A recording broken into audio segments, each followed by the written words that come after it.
Bonjour à tous, j'espère que vous allez bien. Bienvenue dans ce LNDJ du 12 octobre. Petit point sur les indices rapidement. Le DAX qui a le cul lourd, comme on dit, même s'il tient pour l'instant toujours sa grosse zone de support sur lequel on a eu un joli marteau confirmé. Ça, c'était la semaine dernière, c'était mercredi dernier. On est toujours en flux légèrement baissier, mais cette zone tient pour l'instant. Ce support est quand même assez solide. En une heure, on est un petit peu partagé puisque d'un côté, on a eu une petite correction à l'ouverture avec un petit gap baissier. On est venu chercher 50% de la vague de hausse, le rebond justement initié mercredi dernier.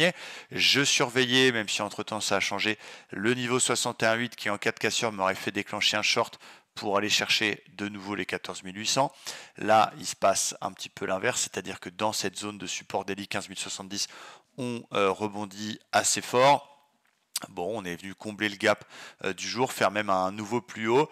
Pas évident de prendre une décision, c'est alors je vais pas dire pile ou face parce qu'il y avait certainement des choses à faire dans d'autres stratégies. J'ai tenté pour ma part un tout petit short, un petit peu agressif mais très léger en termes de money management sur la zone actuelle parce que ça correspond au pivot et à une résistance oblique qui part des plus hauts. Mais bon, pour l'instant ça donne pas grand chose, on est en train de stagner dans la même zone. C'est étonnant, on a un VIX qui perd 1,30, on a un début de séance qui était plutôt chaotique, on vient de rebondir assez fort et de reprendre plus de 100 points sur les plus bas du jour. Bon voilà, patience, je pense que dans ce marché il faut attendre les setups les plus propres, les plus 5 étoiles.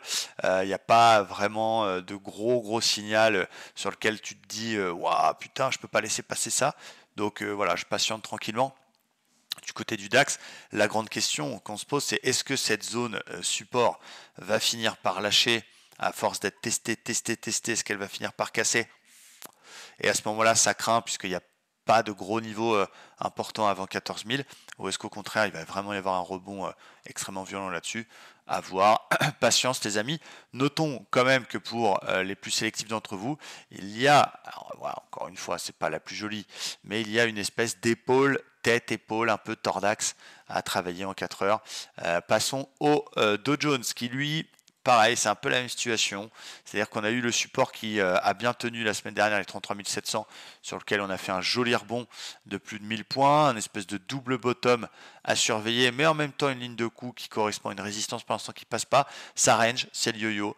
33 700, 34 700, 33 700, 34 700. Donc on est bloqué entre ces deux zones pour le moment. Avec hier quand même une sale séance, surtout dans la deuxième partie, avec d'ailleurs un très beau double top à travailler. Hier qui s'était mis en place, qui était juste magnifique. On est venu chercher ce matin une ligne intéressante que je vais surveiller attentivement, la ligne oblique. Alors je vais juste supprimer les petits plans, voilà. Petite ligne oblique 1, 2, troisième point de contact, on est venu corriger très fort là-dessus et là-dessus ça provoque un rebond technique. La cassure de ça entraînera pour ma part une vente parce que ça correspond aussi à 61,8 du dernier mouvement haussier. Donc ici, regardez, on explose, on vient corriger 61,8. Si ça casse, je vends parce que ça veut dire qu'on casse ce dit support plus les 61,8. Donc je vais mettre ça sous surveillance. Et je vais surveiller aussi pour cet après-midi le niveau potentiellement polarité ici plus bas précédent 34 450, moyenne mobile 51 heures, sur lequel je pourrais tenter un petit correctif un peu contre flux si on a un petit signal sympa.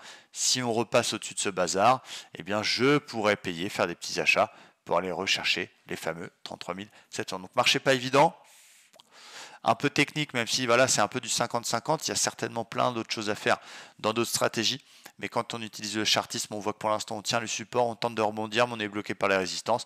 On est fondamentalement partagé entre les craintes de l'inflation, mais en même temps des indicateurs économiques qui nous disent que c'est un peu trop tôt pour lever les taux avec l'image des NFP de la semaine dernière, la saison des résultats qui démarre. Prudence les amis, patience, et puis voilà, ne forcez pas la donne, attendez les setups 5 étoiles. Et puis merci à tous de regarder nos LNDJ chaque jour, vous êtes de plus en plus nombreux. N'oubliez pas de vous abonner à la chaîne YouTube, et puis je vous dis à très bientôt. Ciao, bye bye.